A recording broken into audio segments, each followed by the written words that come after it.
we've got a relative outflow. Absolutely, it's still inflow in terms of the total wind, but in terms of the asymmetry, because the asymmetric component becomes weak outflow. So now we've got weak outflow, we've got weak angular momentum advection, which means that we're going to expect to see weaker azimuthal winds 90 degrees further around the storm. And so if you look at these asymmetries, if you look at the zero line, these are essentially in quadrature. They're 90 degrees out of phase with each other. And we have something that is akin to an inertial oscillation. We have strong inflow leading to an acceleration and relatively strong winds, which through the gradient wind balance leads to outflow, and the outflow weakens the angular momentum advection, and we move to our lightest storm relative winds on that side of the storm. So the air parcels are continually rotating the storm. In this part, they're pulled towards the centre and they spin up. They continue to spin up as they come around this side, and then they start to be pulled away from the centre, but they also move outwards because they are relatively strong winds, and the gradient wind equation terms give you the outwards acceleration. And so it's actually a bit of a resonant interaction. It's not just that the air is being dragged towards the storm and dragged out, it's being given that continual kick. It's like when you have one of your children, if you have children, or your I can remember when mine were young, and you sit them on a swing and you give them a series of gentle pushes, and because the frequency that you push is the resonant frequency of the swing, you gradually build up amplitude. And that is why we can get slightly stronger radial flow asymmetry than we get the motion of the storm. So it seems to me if the translation speed changes, the result can be slightly different. Yes, this is all steady state, and if the storm motion, be it speed or direction change, then it will probably take some time to come back into this equilibrium situation. Yep, that's a good point.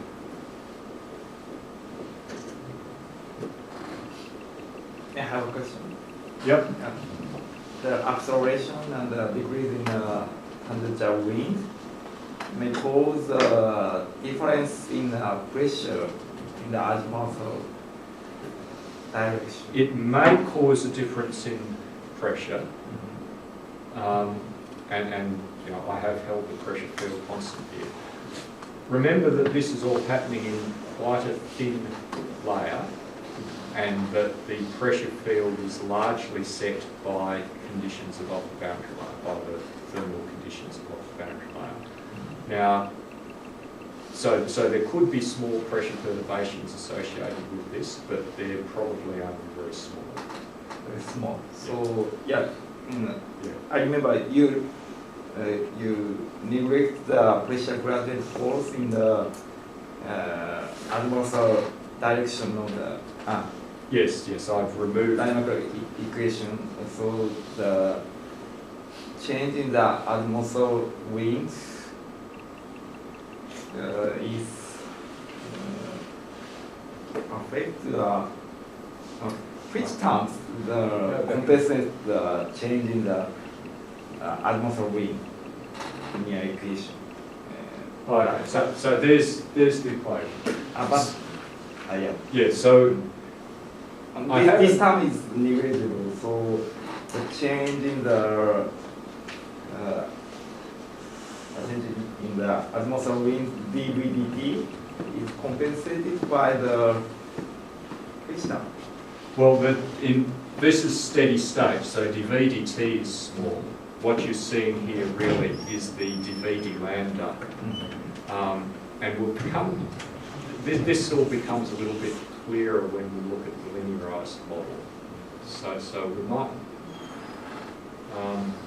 well, it becomes clearer, but I took that out because it was going to take too long. I do retain part of the dp lambda because the motion of the storm to properly, in Earth relative coordinates, there is a dp lambda that's associated with the geostrophic wind with the motion of the storm. It's in storm relative. So when you make the coordinate transformation, you have, and subtract off the storm motion, there's a pressure gradient associated with that, and you have to subtract off as well. And so in storm relative coordinates, there's no dp lambda. In Earth relative coordinates, there is. But in terms of understanding the motion-induced asymmetry, I think that's a small effect.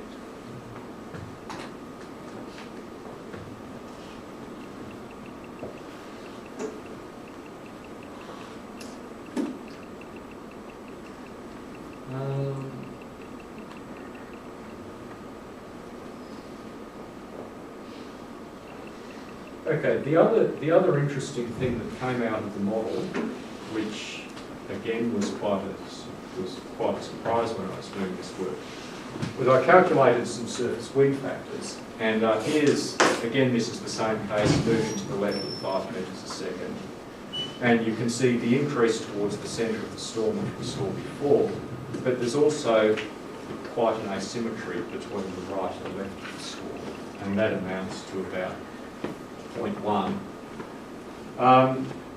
That was a surprising result, so when I was looking at the observations, I calculated this in a couple of cases. This is Hurricane George, and these are the 50 metre wind to the 1500 metre wind ratio and 50 to 2500 metres. And the storm is moving slightly to the north of west, and you can see that indeed we have this marked asymmetry with higher values on the left of the storm and lower values to the right. The numbers here are the observed values from dropsondes, and the shading of colours are from an objective analysis. That secondary maximum there is probably associated with an outer rain band. So in a sense, this is perhaps good news for tropical cyclones, because the storm, you tend to get the strongest winds on the right-hand side of the storm, but those strongest winds are actually associated with a lower surface wind factor. If the surface wind factor was constant around the storm, you'd be seeing even stronger surface winds in this region than you otherwise do. And some other observations that showed this. Here's the track of Hurricane Andrew when it made landfall over Miami in 1992. And one of the, I guess, the fortunate aspects of that case was that there were a very dense observing network, even though not all of the instruments survived. And Mark Powell and Sam Houston wrote a nice paper in Weather and Forecasting in which they tabulated the surface wind factor in Andrew. And what I've done here is I've plotted their observed surface wind factor. So these were calculated by comparing surface observations to reconnaissance aircraft observations. And if you plot those against radius, you see what we've seen before, that they increase towards the centre. But I've also stratified them for left of track in the stars and right of track in the circles. And you can see that right of track, we've got consistently lower values of the wind production factor than the left of track.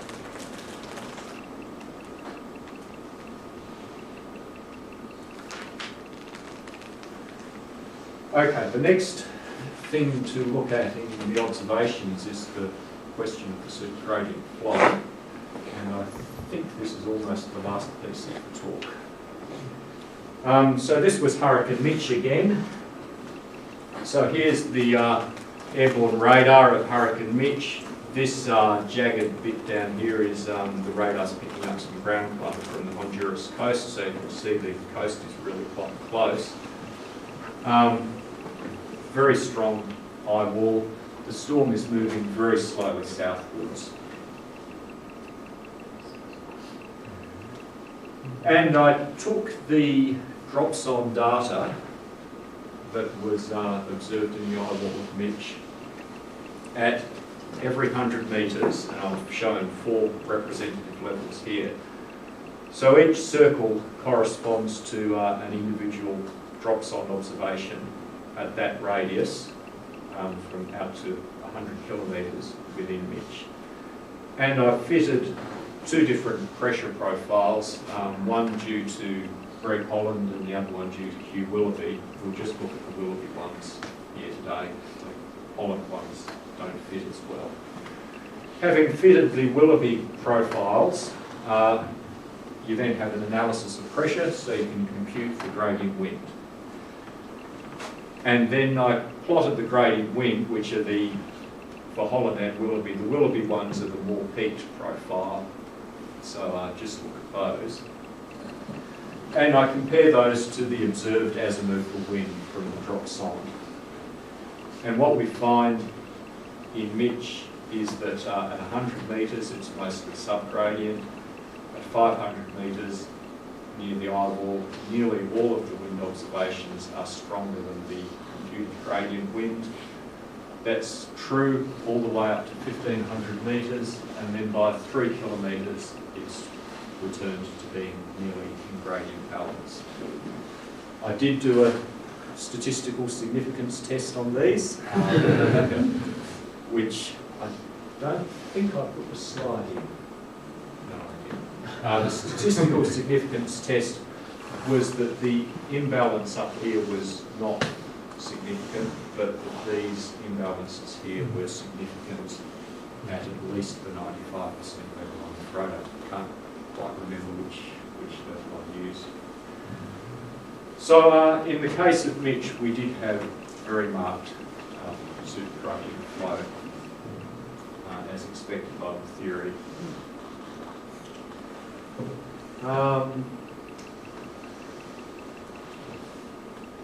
Hurricane George was another one I looked at in detail. Hurricane George turned out to be statistically indistinguishable from gradient balance, and I'll come to why in a little while. But here's the airborne radar of George.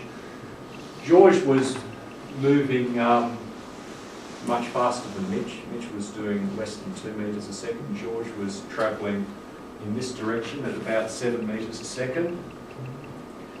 And George had a quite marked wind asymmetry associated with it. So each of these profiles, there were 3 aircraft in the storm at various times, and each of these letters corresponds to one dropsonde observation. So, and they're arranged in order around the eyewall. So if we start from the right of the eyewall, we see there's basically fairly slight wind maximum.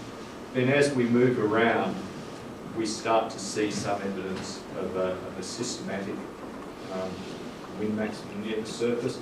Obviously there's a lot of small scale structure which is turbulent, these. Around to the left of the storm profiles I, J and K, we've got a very marked near surface maximum. And then as we come around the rear of the storm, that gradually decreases again. It's worth noticing that some of these profiles which are nearly co-located were actually taken hours apart.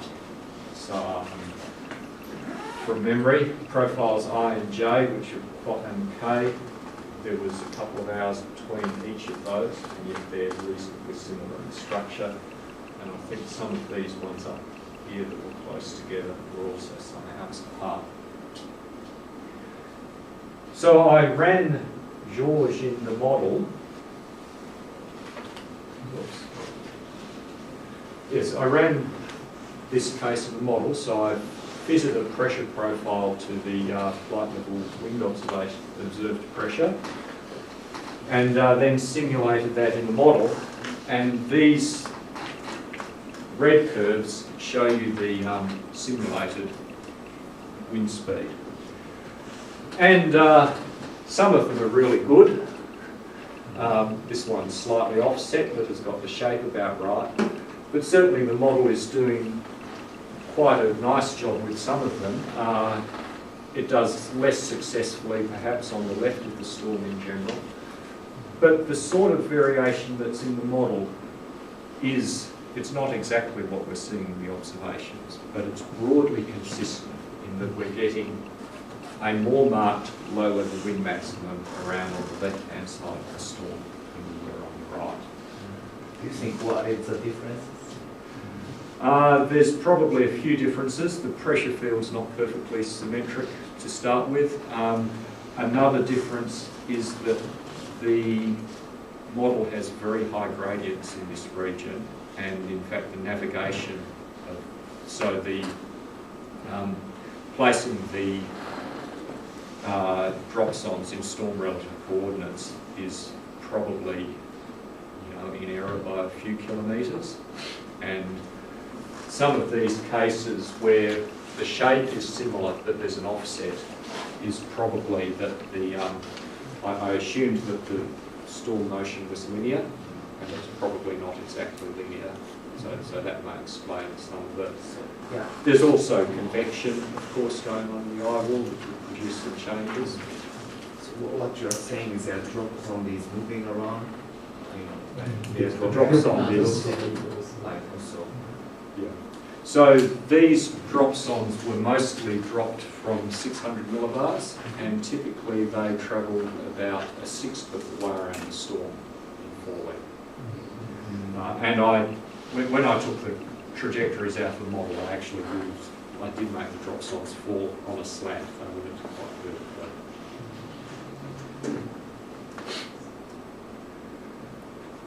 So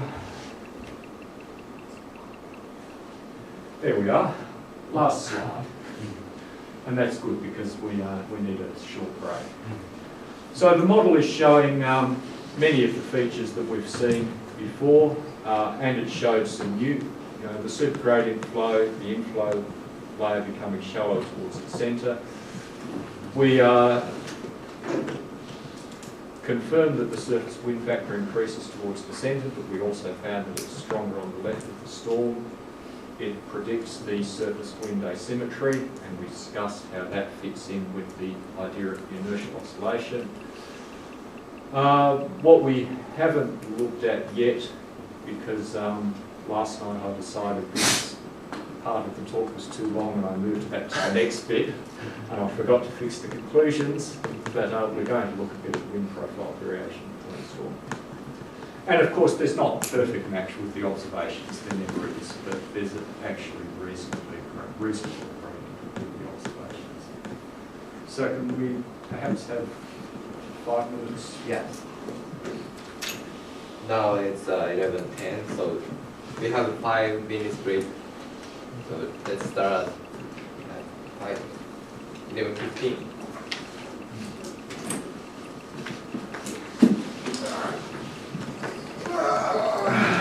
Yes, big stretch. こ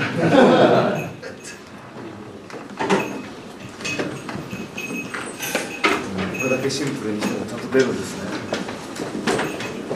こんなにシンプルにしても出るんですね。そうそう。あ、そう。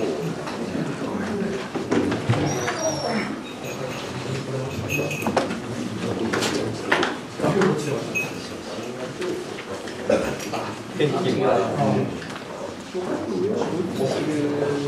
これは、だから、経路下で、上はもう、じ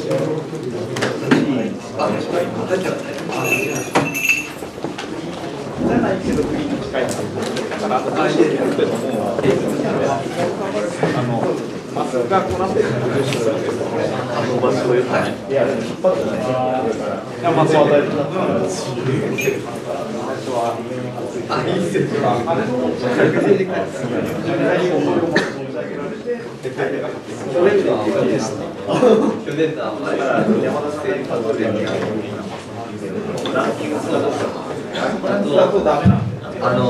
お茶とか自由に飲んでいただいて、ビール以外。いや、口が回るというなら飲んでいただいても。は起動したものをできる限りリサイクルして使ってください。そのためにお願いいただいたので。お土産持ってきました。沖縄から。お茶受けにはなると思う。素晴らしい。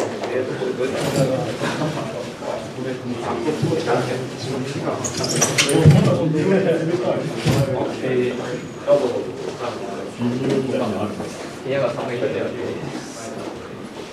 すごい。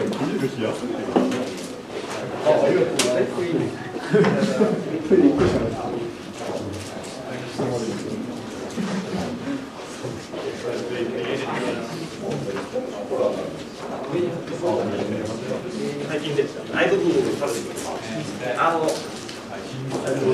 伊藤先生。もう。早いもん勝ちですね。24個なんです。24個あれ？人数分あるんで。ギリなるほど。40個入りにして。いやありがとう。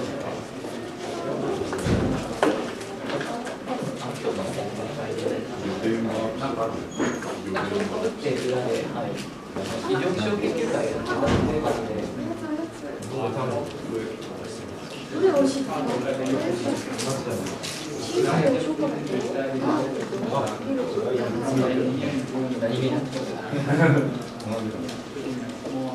寒いね。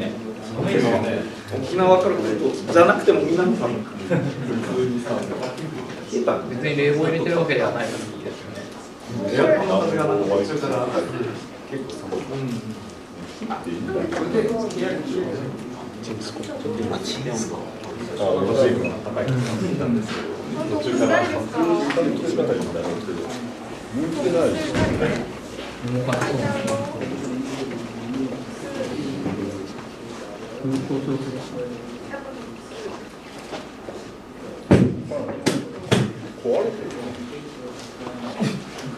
回らない。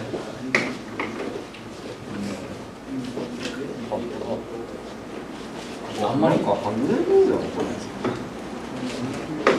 うなんか今日前回も苦労したよね。貼っても貼っても落ちるっていう、なんかこの壁紙が多分最後まで残れる。ぺったんこ貼ったら怒られるみたいな。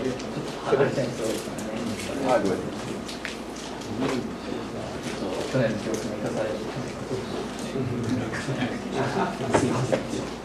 いやでもここ来てそうだったねって思い出した。1回ぐらいの記憶になりましたね。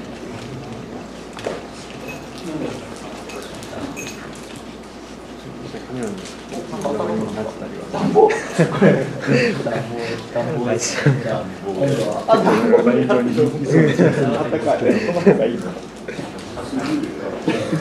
山の上やっぱ寒いですよね。沖縄から来たら寒いですか？いや寒さね、こんなに冷えることない。寒いです。いや、パスポート持ってきたら全部大丈夫です。今度から。そういうことしたらうちなんで怒られちゃう。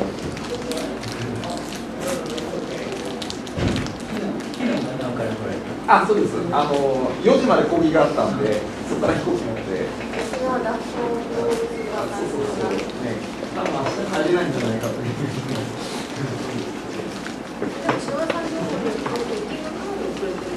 そうで多分なんか気象庁は藤原の効果でさらに遅れることだと言いますけど、なんかほら後ろにやったら多分こうなるとこいつもっと遅くなる。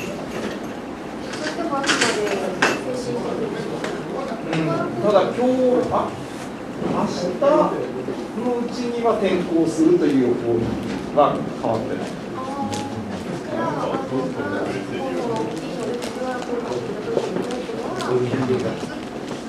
そう。後ろから来るのはもうちょっと北に上がるし、フランシスコは動かない、よく遅れる感じが。そうそう。フランシスコの進路がどんどん南にまず上着持ってくるのが遅くなってるのすら時間が余りなかったから、すごいしてるから、強い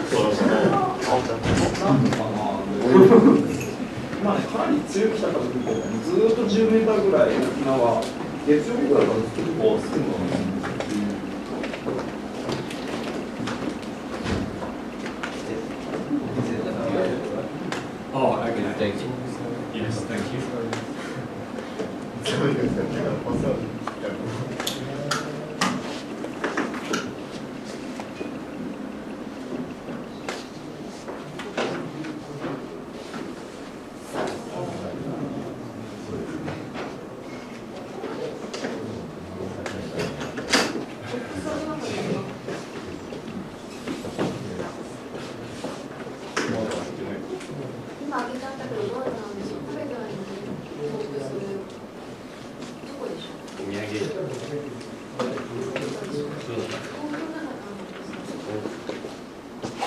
山崎君じゃないああ、そうなんです。あ、ありがとうございます。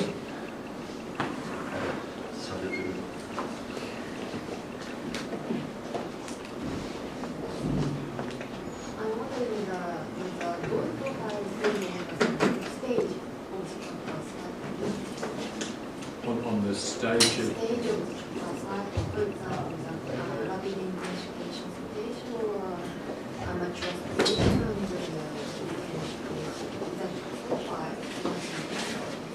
they depend. Yes, they depend indirectly. They depend indirectly on the stage of development of the cyclone. Because often when a storm's done, a rapid intensification of wind profile becomes relatively peak. And when you have a peak profile, you have relatively small amount of vorticity outside. Essentially, all the vorticity has been concentrated in the idle with very strong winds. And that has, can't actually remember whether it's in today or tomorrow. That's how we compare a couple of cases, and that has an impact on the shape of the profile and how strong the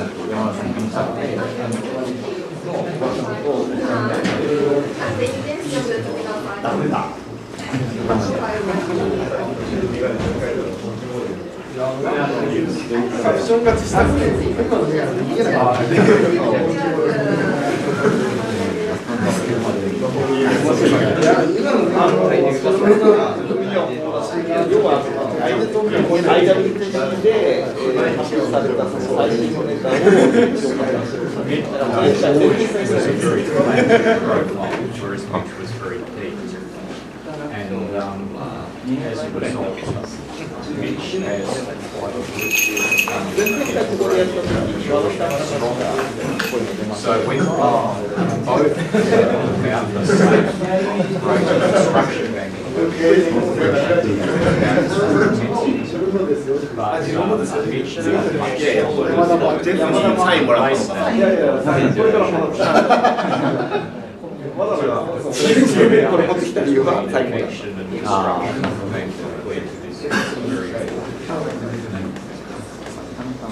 Okay, we should get going.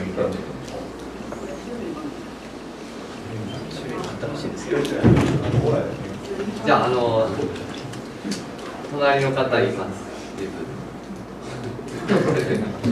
いるかな。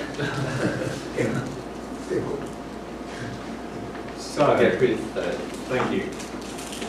So what we're going to look at for this next period is what happens in a simpler model.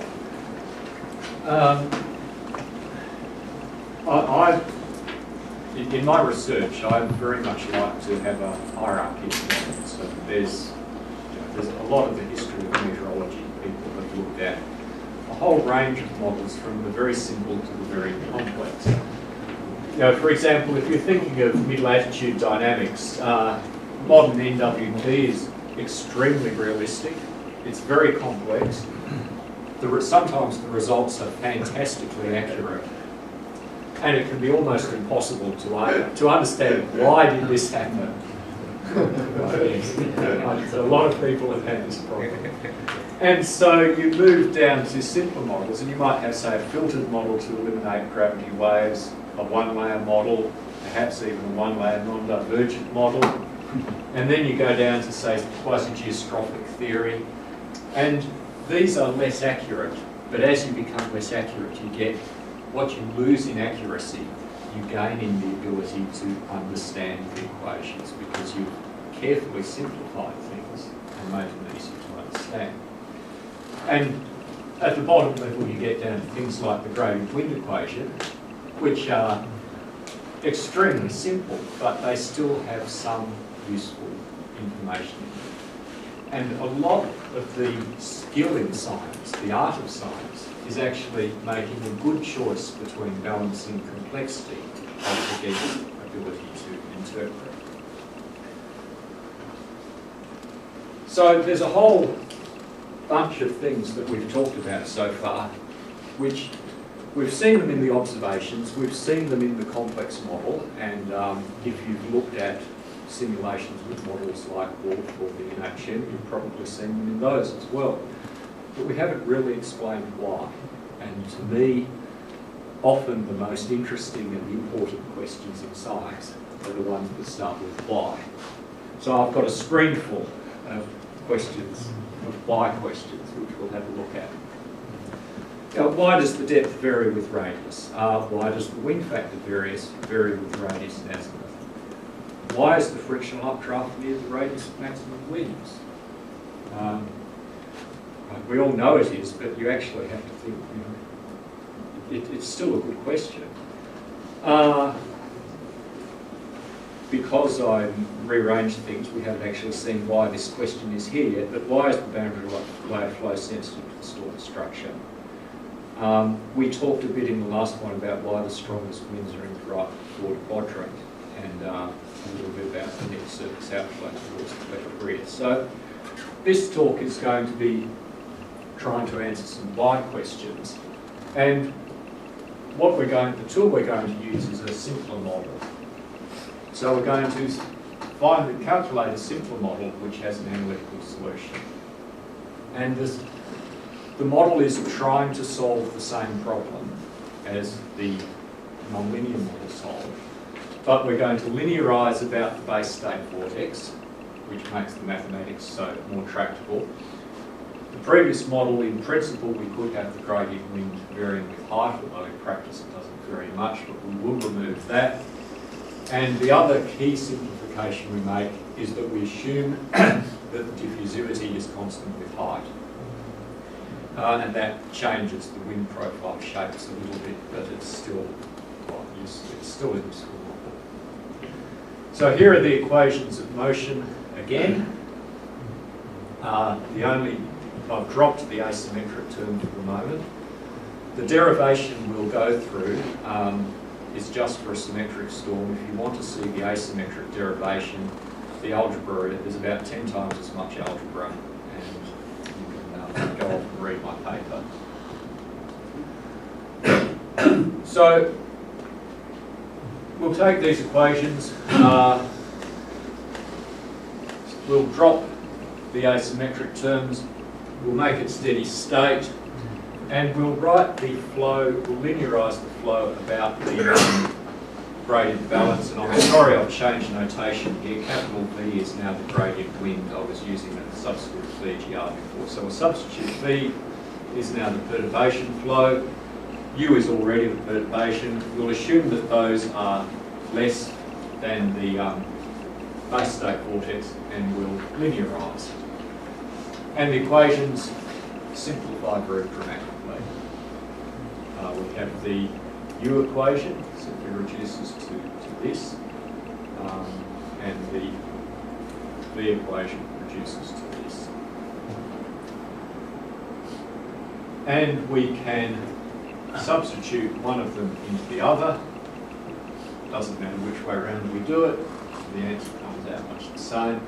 If we substitute, we get this